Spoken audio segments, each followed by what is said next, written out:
South Carolina Congresswoman Nancy Mace, she sits on the House Oversight and Armed Services Committees. Congresswoman, first, this trade war that has erupted involving the U.S., Mexico, China, and Canada. Will it drive up consumer prices?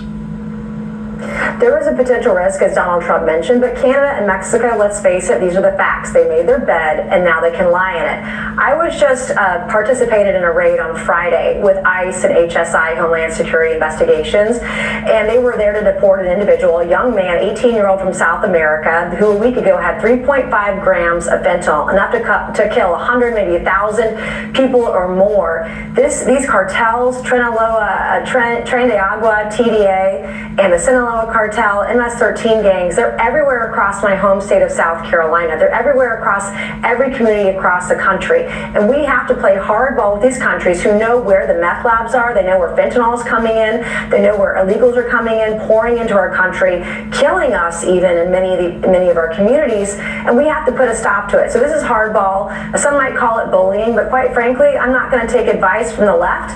There was a bipartisan group of senators under the Biden administration that said they wanted tariffs to try to control some of this, what's happening in Mexico and Canada, what's coming across our borders illegally. We have to try everything in our power, every tool that we have in the toolbox to end this war with the cartels, end the fentanyl coming across, and make our country better than it's ever been. But a 25% tariff on Canada, wouldn't China be much more responsible for the fentanyl crisis? That's where the precursor chemicals come from, and China gets a 10% tariff.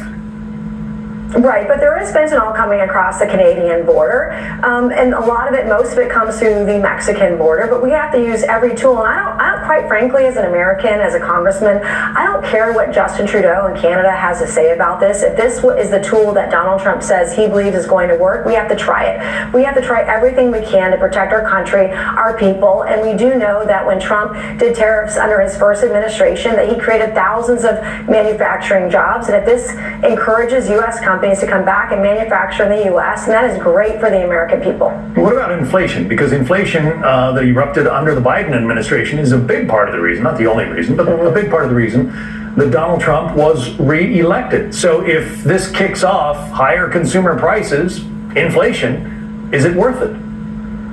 Well, even Jamie Dimon said to get over it, this conversation about tariffs. I am deeply concerned about inflation, but there are a lot of things that go into it.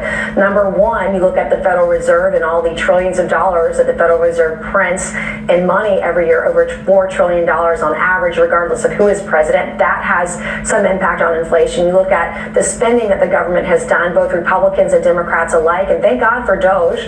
They're looking at waste, fraud, and abuse. Just got access to Treasury payment accounts to showcase all of the fraud going on, billions and billions of dollars. They're already saving billions of dollars a day. We have to look at spending. We have to look at tax cuts as well.